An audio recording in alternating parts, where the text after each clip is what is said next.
Mr. Pereira, tell us a little bit about the Derana Group.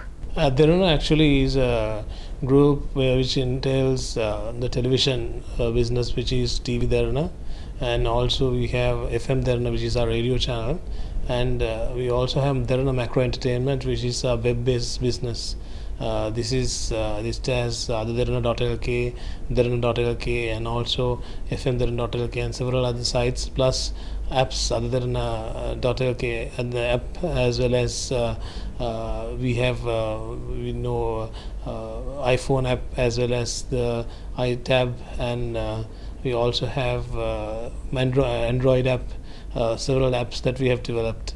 So we have a range of products offerings, which one primarily developed around the Derana.lk brand and Derana brand, which is available on several mediums, as well as Derana TV Derana and FM Derana, which is on the entertainment mode.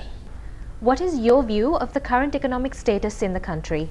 Actually, it's mixed. Now, when I, rather than looking at the statistical data available, when you look at the stats, of course, in fact, the GDP growth rate has been slightly reduced. Expectations have been slightly reduced recently, but still it's a very high number. But when you look at the Colombo economy, feedback is a bit iffy, but if you look at the overall economy, if you look at the rural economy, still despite the fact that there was a drought and that had an impact on the farming community, still there is buoyancy enough to sustain the economy.